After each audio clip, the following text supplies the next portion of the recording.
covering Northern California. You're watching Action News Now, coverage you can count on. What does the bird flu emergency mean here at home? We take your questions to local public health experts. Plus, we're tracking stormy weather ushering in the official start of winter. But first, I think we have a cohesive thought and unity amongst the Republican conference, which, as with the majority, we need to be able to pass it. Our local congressman sharing insight on today's battle to beat a government shutdown. But first, 2 suspects in a deadly mass shooting in Chico will stand trial for murder. The decision follows a 4-day preliminary hearing. 19-year-old Oscar Castrahan Sanchez of Chico and 23-year-old Marcus Douglas Ayala of Hamilton City are 2 of 3 suspects in that shooting. It happened in May of 2023 outside a large party at an apartment building on Columbus Avenue in Chico. District Attorney Mike Ramsey says it followed an altercation with rival gang members. 17-year-old Justina Stube was killed. 5 others were wounded. The 3rd suspect, Alejandro Douglas, has evaded arrest. The House approved a plan to extend government funding into March, and it includes disaster relief and farming provisions. It does not include the debt limit suspension that the president-elect had asked for. I spoke with Congressman Doug LaMalfa just before the House voted. Take a listen. When the president-elect came with this plan out on yesterday, right, what he was hoping to happen, I think one of the things included was getting rid of pay increases for members of Congress. What do you think about that? That was an original 1,500-page bill. I'm not sure how that got in there. There's several colleagues around here complain that there hasn't been an adjustment for, I don't know, since 2009, I think.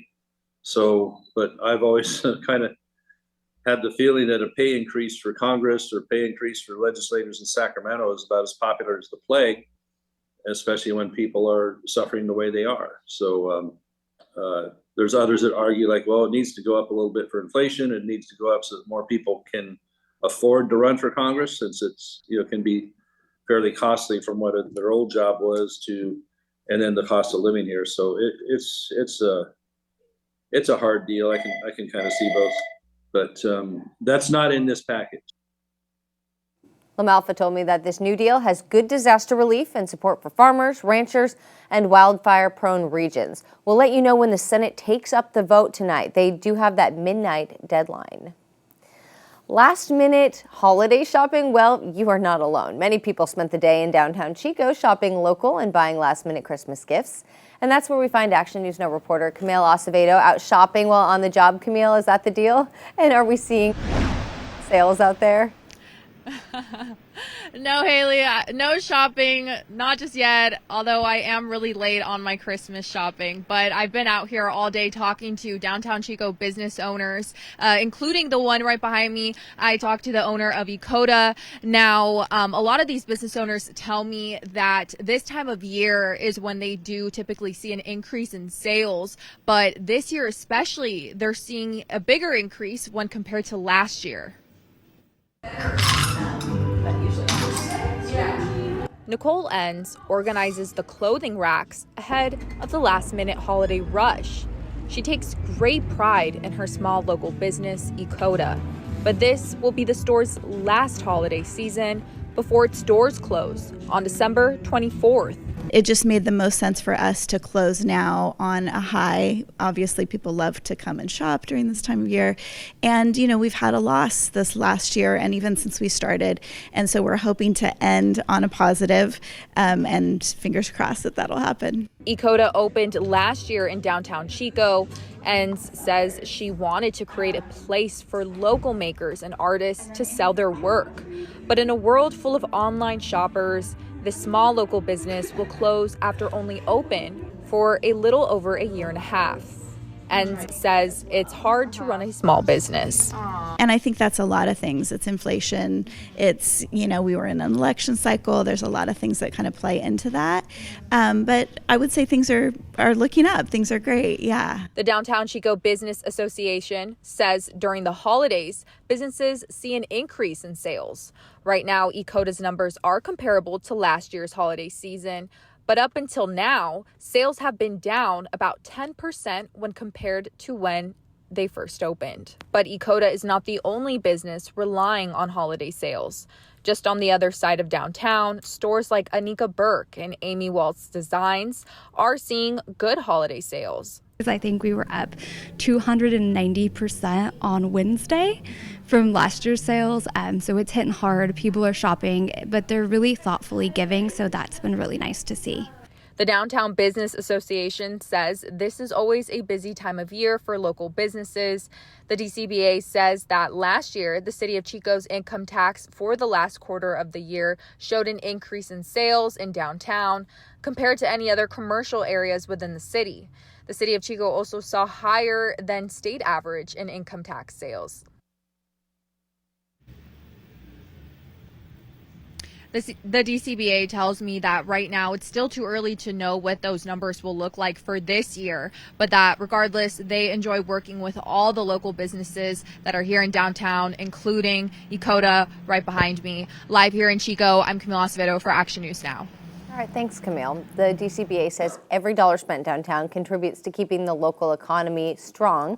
Studies show that for every dollar spent at a local business, about 68 cents stays in our economy. Take a look at what you can see right here. Clouds in this time-lapse video moving over Mount Shasta today. I mean, it looks pretty dramatic when you speed things up like that, Howie. But, I mean, we do have kind of some dramatic news as we're tracking stormy weather heading in. Yeah, they're headed presently in our direction right now. You're seeing some light rain at the moment, but that'll be much more prevalent when the stronger part of the bands, the storms, move in. Probably 5, 6, 7, 8, 9 o'clock in the morning when they make their way through the coastal range. So here's our temperatures getting kept down. We've been getting kept down for a good majority of the week. It was either the fog or clouds, and then today, again, the clouds keeping us on that cooler side, and the rain and the clouds are going to pretty much do the same. Now, our winds have been on the lighter side, and they are at the moment. The thing is, when high pressure exits, those storms start moving in. We're going to see winds pushing then out of the southwest, and they're going to be pretty prevalent. We have those wind advisories in these higher elevations. Those will be overnight into Saturday afternoon. Again, higher elevations, we can see 50-mile-per-hour wind gusts, but we'll talk about those and the storms coming up pretty soon, Haley. Okay, thanks, Howie. We have new details in the East Avenue high-speed crash that we told you about earlier this week. This is ring cam video that captured it on Wednesday.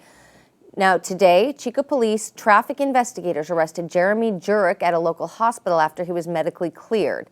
Charges include driving under the influence, reckless driving, and violation of probation. Action News Now was on the scene Wednesday when police say Jurek ran a red light going 100 miles an hour. They say he hit a parked car and catapulted it into a tree like you see right there. A fifth Shasta County Elections Commissioner resigned from the board in less than a year since it formed last January. Action News Now reporter Blake Mayfield has been following this story all week. So Blake, what can you tell us about the latest resignation? Haley, Commissioner Mike Michalak is the latest elections commissioner to call it quits and the second person to do it just this week. He believes that the commission should be disbanded. In an email to Action News Now, Shasta County Elections Commissioner Mike Michalak says he's resigning from the board once he's back from vacation. Michalak is the second person this week and fifth person this year to resign. Supervisor Tim Garman appointed him to the commission back in September. The goal of the commission is to restore trust for those that don't trust our elections.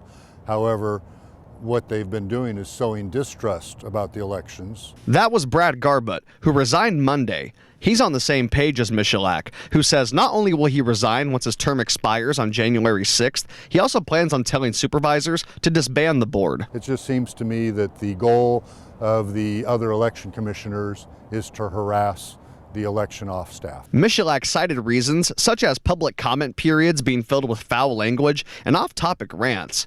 He also claims some of the committee's recommendations go against California law. If they do want to do something, again, they need to go to the legislature and change the election laws, because we're following the laws by the book.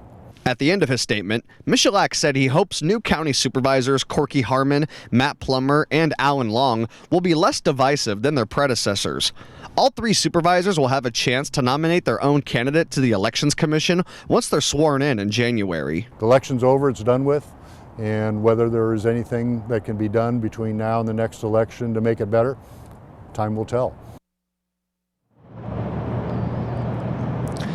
Haley, the Elections Commission has created 19 ad hoc committees this year, and that's to investigate different issues with the county's both March and November primaries.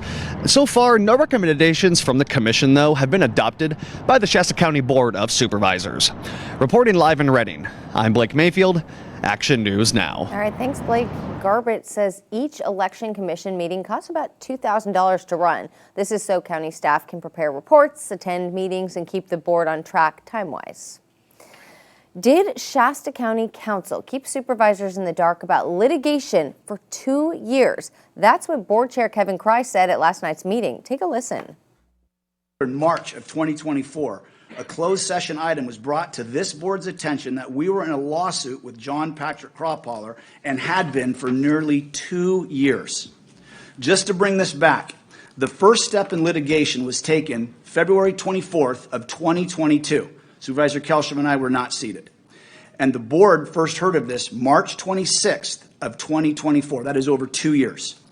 I'm not sure if this was total incompetence or total corruption, that this litigation was hid from this board. How can we be assured as the public that there are safeguards to prevent this activity?